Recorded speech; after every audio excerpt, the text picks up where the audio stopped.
if you've never seen a bee knee, this is what one looks like. It's not actually a knee like we think of it, but if we have to call something a knee, that's what it is. And I actually modified my talk slightly last minute because I was really inspired by Sister's talk this morning. So I have never really liked the egocentric view, but as an ecologist, I felt like I was being a traitor if I didn't conform to this ecocentric view. And so it took me a long while to figure out that I was able to be a steward of the earth rather than dominion or just all-encompassing. And my job at USDA allows me to do that. So I'm able to look at the ecosystem in a whole, but also how we as farmers or gardeners of the world can help promote that sustainability and ensure future food security. So my talk today is going to be all about bees and pollinators, and hopefully I won't have any crazy ideas out there, but first I think we should start off by thinking, what is a pollinator? And so in the literal sense, it is transferring genetic material from one flower to the other. This can be done in a various number of ways, including self-pollination, wind pollination, and then finally you have animal pollination. Almost always people think of bees when they think of pollination, and that's true. It is the #1 organism that pollinates plants. But you could also have bird pollination, bat pollination. Even some small mammals have been known to pollinate certain plants. And then within the insect community, which is by far the largest group of pollinators, you can have bees, of course, but flies are the second most important pollinator. We don't usually give them enough credit. And if you've ever gone to a top of the mountain, you'll probably notice that there's not a lot of bees there, and that's because flies do most of the pollination up at high elevations, especially in the West. But you also have incidental pollinators like butterflies and wasps and beetles and ants, and even cockroaches have been known to pollinate some flowers, some plants. All right, but I'm going to talk about bees because they're the coolest of all of the pollinators. So why are bees so important? And you might have heard some of these facts thrown around before. Bees in general, not just honeybees, and I'm going to be talking about bees throughout my talk, not just honeybees, so just bear with me for a second until I get to that point. But bees in general pollinate about 1/3 of all crops, and almost 90% of all flowering plants are pollinated by bees. And to put this into a monetary sense, in the last couple of years, they've provided $18 billion worth of services annually each year.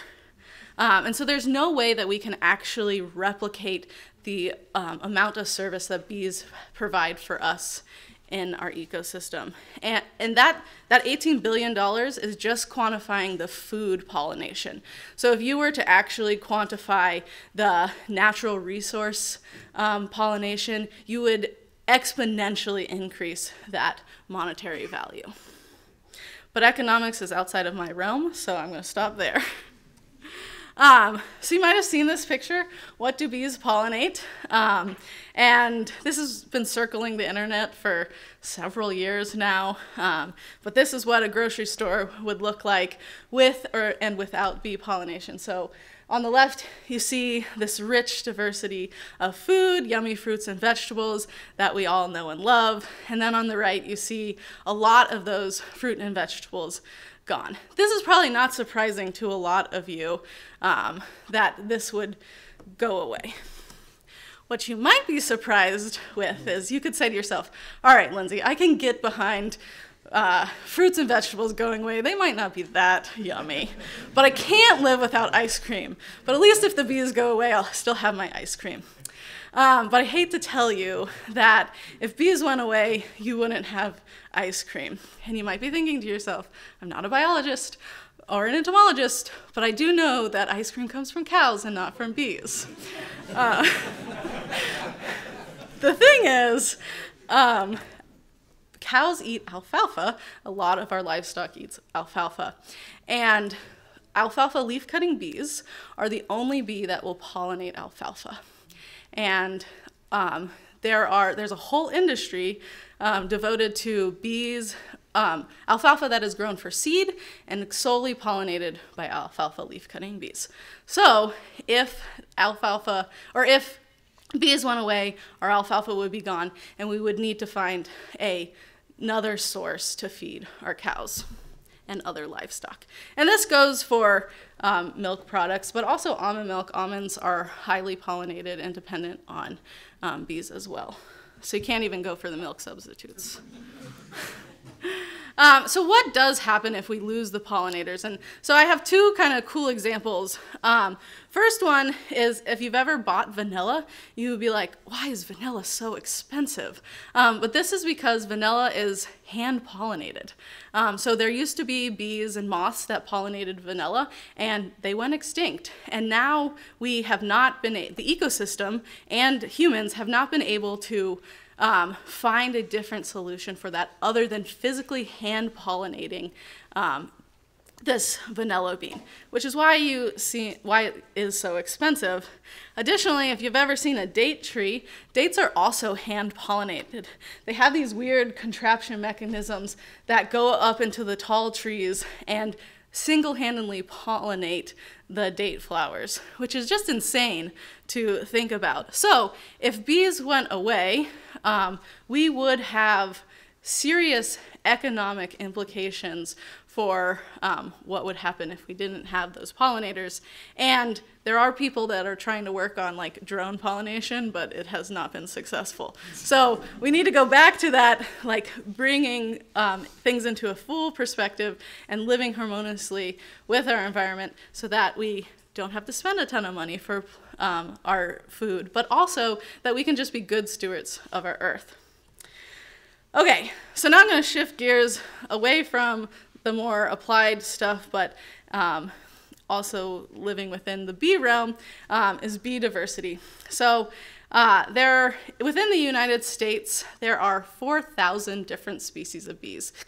These are within 6 different families, and everything you think you know about bees is probably not true.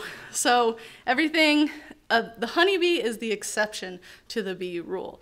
About 90% of bee species are solitary bees. They don't live in colonies, they don't live in hives. And in fact, most of them, 70% live underground, in the ground, and 38% of them live in cavities. A large majority of our species distributions are poorly understood or not known at all, and really we don't have a good understanding of the natural history of these species. And why this is really important is that if we don't know the distribution and the natural history, we can't start conserving these species in the future. Additionally, bees are very dependent on biotic interactions like their host plants or soil or their cavity nesting substrates, and a lot of these are poorly documented as well. So this is a map that we generated of bee species diversity led by a PhD student, Paige Cheshire. And what is really neat about this is we can see that most of our bee species are in the arid Southwest. So the southwestern United States is a hot spot for bee diversity in the US, but also globally. It has one of the highest bee species diversity. And in Utah, where I'm from, or where I'm currently living, has more bee species than the whole East Coast. So anything east of the Mississippi, there are more bee species in Utah. The largest bee species richness is in California, though. All right, right, so now let's talk. I want to highlight a couple bees. I told you there were 4,000 different bee species in the US, but let's talk about a couple of them. So if you think about a bee, pretty much everybody's first notion is to go to the honeybee. So the honeybee is not a native species. So if you've seen all those Save the Bee campaigns, don't save the honeybee. It's not a native species. It is important agriculturally, though. So it's one of our most managed species, pollinator species, and it provides a lot of economic benefit. This is because it is easily transportable. You can move it from location to location, and there's a lot of them, so you can put them out and have a decently good pollination job. And so this is what we've used for years and years and years.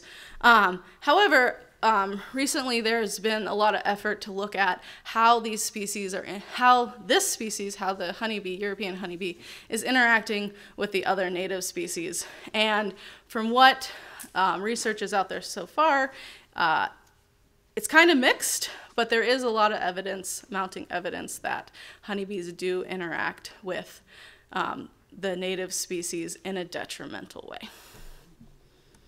So my favorite quote on honeybees is, "Saving the honeybees to help save the bees is like saving chickens to help save the birds." So if you want to have honeybee hives because you want to save the bees, don't do it. If you want to have honeybee hives because you think it's cool, it's fascinating, you have crops that you need to be pollinated, or you want to make honey, that may or may not be acceptable. But the takeaway point is, if you really just want to save the bees, continue listening to my talk. So the next kind of group of species that I want to introduce is bumblebees. They're in the genus Bombus. So there are 47 different species of bumblebees within the US. And these are another social bee. They make large colonies, or largest colonies, not like honeybee large, but largish. And the bumblebees nest in the ground. This is one of our research hives that is in just a box, but this is kind of to give you an idea. And bumblebees also make honey, but in very, very small quantities. And so if you see that kind of shiny little circle over there, that's a honey pot. That's where their bumblebees are storing their honey. But they will go through this life cycle of emerging. The queen bumblebee emerges in the spring. It goes and forages, establishes a colony. Workers start to be produced. And during the summer is when the colony builds up. And then at the end of the summer, all the bees that are destined to be queens next year will go out and find their spot to overwinter underground, and they will live there and emerge the next year. So this is not like honeybees where they're managed and you keep producing over and over multiple generations in the year. The bumblebee life cycle is very simple, where you have kind of one queen each year, and then at the end of the season, the future queens, the queens for next year, go out, find their place, and then they will start that cycle all over again. Bumblebees are also really important agriculturally because they perform an action called buzz pollination. And they can vibrate at a frequency with which no other bee can vibrate at. And this triggers some plants, like tomatoes, to release their pollen in a more efficient way, making them a better pollinator than honeybees. And this has actually been found true for tomatoes, potatoes, watermelon, and blueberries. Okay, so now my favorite bees, getting to my favorite bees. These are mason bees. They're in the genus Osmia, and there are over 140 species of Osmia in the US. And one of the most prominent Osmia species is Osmia lignaria. So if you've ever seen those things marketed as bee hotels or bee condos, this is what would nest in there. It's a mason bee, But Osmia lignaria is the blue orchard bee and currently used in agricultural crops, especially in orchard crops such as apples, cherries, pears, almonds. And this is a solitary bee, so adults will emerge from cocoons and then in the spring come out and forage on different plants, specifically the early spring plants, and they'll lay their eggs in these cavities. In the wild, it's holes in trees. In agricultural or urban areas, it's reeds that we've given them or nest blocks. And so each of those cells will be a pollen ball and then an egg. And the egg will the egg will develop into the larvae, which eats that. And in the early fall, they'll turn into adults and overwinter in a cocoon as an adult. So why is this important? Because 2 mason bees can do as much pollination as 100 honeybees. And they're native. So they're a native species. And there's increasing research, mine included, that is showing that in a lot of these commercial almond orchards, commercial cherry orchards, mason bees are doing a better job in conjunction with honeybees than honeybees alone. So the next bee that I want to highlight is a leafcutter bee. These bees also nest in cavities, and instead of using mud to make their nests, they use leaf pieces. And this is the bee that's responsible for pollinating your alpha. This is the bee that's responsible for giving you ice cream. Their life cycle is very similar to that of a mason bee. They're solitary. They make their nests in the cavities, and then overwinter. Megachile actually overwinter as prepupa, but that's semantics. But this is an alfalfa flower, so they're able to trip that alfalfa flower to get it, unlike honeybees, which kind of just nectar rob when they are around. All right, so you're probably asking, why do we need to save the bees? Are bees really in decline? What evidence do we have that this is the case? Many of you probably have heard of CCD, colony collapse disorder, and this graph just kind of depicts the average colony loss of honeybees over the last couple of years. This is actually an outdated publication, but I think it does a really good job, and this trend has not changed in the last several years. That honeybee colonies, yes, there are peaks where they're losing their loss is greater, but on average, there's really just a steady loss. It's about 30% that honeybees and beekeepers have to deal with. But like I said, they're more of an agricultural commodity. They're definitely not in danger, and they're really not in decline. This paper was just recently published in 2019, looking at historical records of bees and looking if general bees across the globe are in decline. And what they found was there were more intensive surveys for bees as you increased throughout the year, but historically there was greater abundance of bees than present day. And so their conclusion from this paper was that bees are in decline and that we need to start conserving them. Another paper showed more, so the top example was more big data, not a experimental study per se. Our latter paper, researcher Kate LaCroix looked at understanding if an invasive Osmia species was impacting native Osmia species, and so that one that is up at the top, that's our non-native Osmia species. And so as that increased, all of our native species increased. And so we can start seeing there are reasons why bees are declining. Okay, so what is causing bee decline? Generally, we talk about 4 things that are causing bee decline, so habitat loss. And this could be due to a number of reasons: introduced or invasive species, pesticides, and pests and pathogens. And of course, all of these are not isolated in a bubble. They interact with each other. And so you can have invasive species that are causing habitat loss, or pests and pathogens that are being increased by the pesticides, or vice versa. But of course, what would be a talk today without introducing climate change into this? All of these are likely to be exacerbated by climate change. And the research that I do really looks to understand how bees are going to respond to climate change and how we can mitigate those responses.